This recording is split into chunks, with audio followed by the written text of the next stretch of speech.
Ichu's 369 vlogs. ഇന്ന് ഞങ്ങളൊരു പെണ്ണ് കാണാൻ ചടങ്ങിനായിട്ട് പോവുകയാണ്. അതിനു വേണ്ടിയുള്ള കുഞ്ഞൊരുക്കങ്ങളാണ് ഈ നടക്കുന്നതെല്ലാം. ഇവിടെ എല്ലാരും ഒരുങ്ങുന്നതേ ഉള്ളൂ. നമ്മളൊക്കെ നേരത്തെ ഓൾറെഡി ഒരുങ്ങി.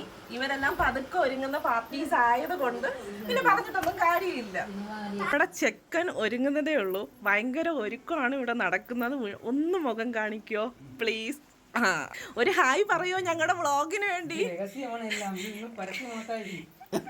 ഇത് ഞങ്ങളുടെ വ്ളോഗിലൂടെ ആരും അറിയത്തില്ല. ഒരു ഹായ് പറയൂ നമ്മുടെ വ്ളോഗിന് വേണ്ടി. ഒരുങ്ങുന്ന പരിപാടി നടക്കുവാണ്. അപ്പുവിൻ്റെ പാങ്ങോട്ട ഉമ്മിയ ഒരുക്കിക്കൊണ്ടിരിക്കുകയാണ്. അപ്പുവിൻ്റെ മമ്മി ഇവിടെ ഒരുങ്ങിക്കൊണ്ട് നിൽക്കുന്നേ ഉള്ളൂ. ഇതെല്ലാം മുതലെടുത്തുകൊണ്ട് ഈ രണ്ടെണ്ണം ഇവിടെ പണി നടത്തുവാണ്. മാക്സിമം പണിയെടുക്കാം. മിക്കവാറും അടിച്ച് പുറത്താക്കിയ രക്ഷയുള്ളൂ ഈ രണ്ടെണ്ണത്തിനെയും. ചെറുമകൻ്റെ ചടങ്ങ് പ്രമാണിച്ച് വീട്ടിന് പുറത്തിറങ്ങാത്ത ചെറുമകൻ്റെ ഉമ്മാമയൊക്കെ ഇന്ന് പുറത്തിറങ്ങിയിട്ടുണ്ട്. ഹായ് പറയൂ ഞങ്ങളുടെ വീഡിയോയിൽ നോക്കി ഒരു ഹായ്. ലാൽ സലാം പറഞ്ഞ് ഉമ്മായും മോനും അടുത്തടുത്ത് നിൽക്കുവാണ്. ഇതൊക്കെയാണ് ഞങ്ങളുടെ ഫാമിലി. ഇതേവരെ ഞങ്ങളുടെ ഫാമിലിയെ കണ്ടിട്ടില്ലല്ലോ. ഇതാണ് ഞങ്ങളുടെ ഫാമിലി. ഇത് വന്ന് ഇക്കയുടെ മൂത്ത സഹോദരിയാണ്. ഇത് വന്ന് ഇക്കയുടെ രണ്ടാമത്തെ ആളാണ് കേട്ടോ. മൂത്ത സഹോദരിയുടെ മോളാണ് ഈ നിൽക്കുന്നത്. ആ മോളുടെ മോളാണ് ഈ നിൽക്കുന്നത്. പിന്നെ നമ്മുടെ ഇച്ചൂസിനെ അറിയാമല്ലോ. പിന്നെ ഇത് രണ്ടാമത്തെ സഹോദരിയുടെ മൂന്നാമത്തെ മകനാണ്. ഇത് മൂത്ത സഹോദരിയുടെ മകനാണ്. അയാളുടെ ചടങ്ങാണ് ഇന്ന് നടക്കുന്നത്. ഇതിനെ കൊണ്ടുപോകാനുള്ള ഡ്രസ്സ് ഒന്ന് ക്ലീനായിട്ട് പാക്കപ്പ് ചെയ്യുകയാണ് പുള്ളിക്കാരി. അതൊട്ടും കുറയ്ക്കാതെ തന്നെ അനിയനും പങ്കെടുത്തിട്ടുണ്ട്.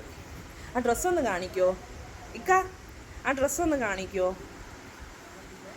ഇതാണ് കേട്ടോ ഞങ്ങൾ കൊണ്ടുപോകുന്ന ഡ്രസ്സ്. ഇയാൾ എൻ്റെ മരുമകളുടെ മോളാണ് കേട്ടോ. പക്ഷെ ഉമ്മയും മോളും എന്നെ ആൻറ്റീന്ന് തന്നെയാണ് വിളിക്കുന്നത്. ഇവളുടെ പപ്പയും എന്നെ ആൻറ്റീന്ന് തന്നെയാണ് ഇവിടെ വിളിക്കുന്നത്.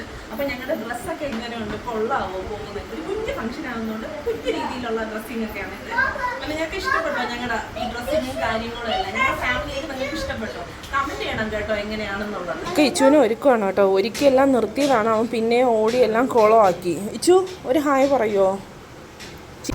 അങ്ങനെ ഞങ്ങൾ ഇറങ്ങി കേട്ടോ.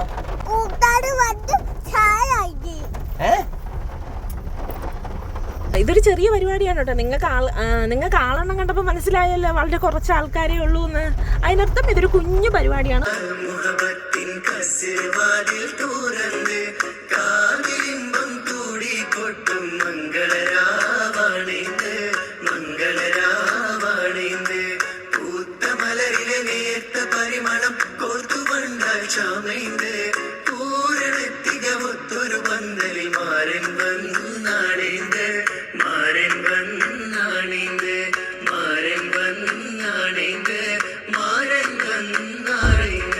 രണ്ട് കുടുംബങ്ങൾ തമ്മിലുള്ള ഒരു പുതിയ ബന്ധത്തിന്റെ തുടക്കമായിരുന്നു ഇന്നിവിടെ നടന്ന ചടങ്ങുകളെല്ലാം. അതിന് മൂകസാക്ഷിയായി ദാ ഈ പെയ്തിറങ്ങുന്ന മഴയും. ഇനി ഇവരുടെ വെഡ്ഡിംഗ് ഡേക്കായിട്ടുള്ള കാത്തിരിപ്പാണ് കേട്ടോ. അതുവരേക്കും thank you for watching. Bye bye.